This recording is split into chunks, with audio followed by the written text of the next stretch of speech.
Buenas tardes, hermanos. Le quiero saludar primero a todos los que me dieron la oportunidad de dar este mensaje, esta explicación. Gracias a los de la iglesia por contar conmigo. Quiero primero comenzar con el título principal, que es prácticas, que es el título, prácticas el pecado. Y el versículo, que es Juan 5, 17, 19, de la versión Reina Valera 1960.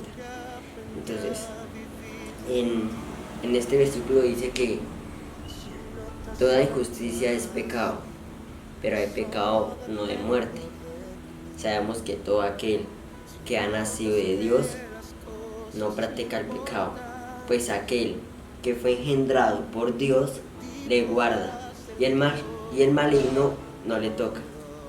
Pero también tenemos que saber que somos de Dios y el mundo entero está abajo del maligno.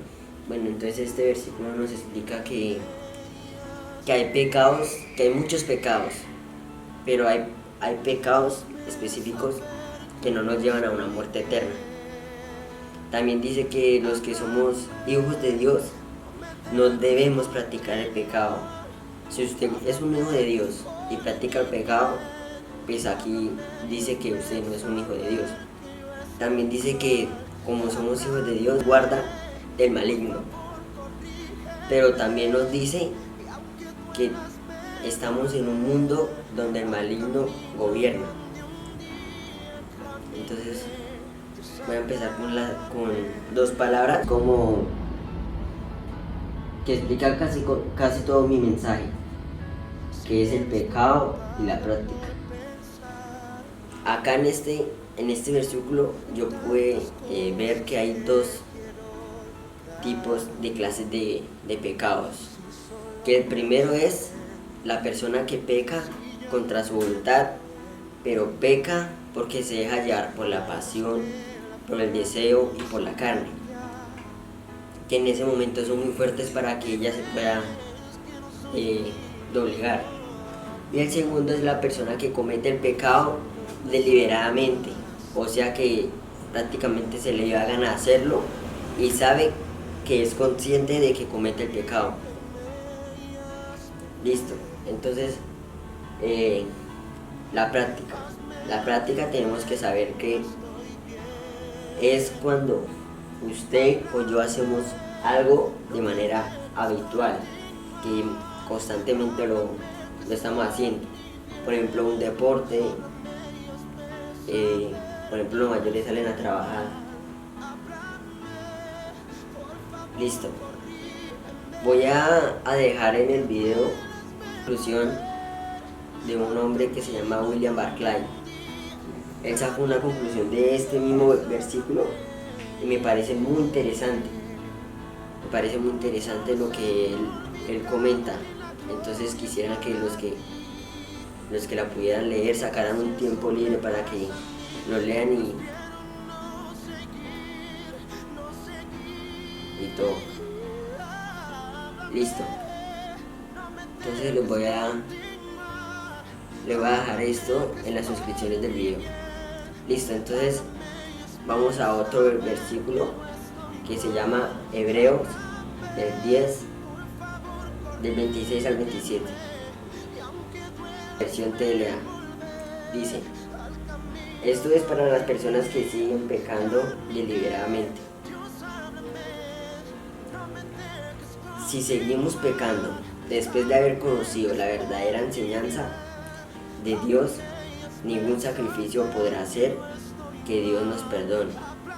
No nos quedaría más remedio que esperar con un miedo terrible el juicio final, que es cuando los enemigos de Dios serán destruidos con fuego ardiente.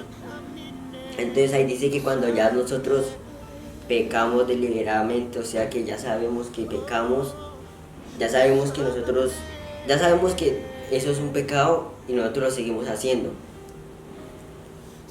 Él dice que esas personas ya no tienen salvación. Dice que ningún sacrificio puede hacer que Dios los perdone. Entonces lo que yo le quiero dar a entender a ustedes el día de hoy de que no podemos nosotros mismos autojusticiarnos ni condenarnos por lo que hayamos hecho. El problema de pecar no es pecar, porque todo el mundo peca. Sea lo que sea, todo el mundo comete errores. Pero si nosotros cometemos el error, sabemos que está mal, no tenemos por qué volver a hacer el error. En cambio, si usted comete el error, reconoce que hizo mal y pide perdón, está bien. Está bien, Dios dice que sigue siendo un hijo, pero el que sigue cometiendo y cometiendo y cometiendo errores, ya no es hijo de Dios. Entonces, nosotros no podemos juzgar a una persona que toda la vida ha hecho el bien y ya al final comete un error, se emborracha o hizo una mentira o algo. No podemos catalogarlo de que es borracho ni que es mentiroso, porque el borracho es borracho cuando practica, sigue en eso. Del resto no es borracho, solo se tomó una cerveza o algo. Lo mismo pasa con el mentiroso. Si usted hizo una mentira, a usted no lo pueden catalogar de que usted es un mentiroso. Solo dijo una mentira y ya. Y Dios lo perdona por eso. Pero el que lo siga haciendo, ya Dios no lo perdona. Entonces, voy a poner un ejemplo de que muchas personas así como religiosas, que ellos cometen un error y ellos se condenan, se encierran ellos mismos y prefieren no volver a la iglesia porque cometieron un error. Y ellos creen que hacen más yéndose de la iglesia, y eso no es así. Ellos no sacan nada con irse de la iglesia. Sería lo peor que ellos hicieran. Así que, mis hermanos, pues este mensaje es para ustedes, que no seamos tan ignorantes de cometer ese error, de lo que creemos en. Hay muchos que queremos irnos porque cometimos un error, y eso no es así. Entonces quisiera que hagan una oración arrepintiéndose de los pecados, de los que somos, de los que lo practicamos, de todos los que seguimos cometiendo ese error, porque aún estamos a tiempo. Entonces acompáñenme en esta oración.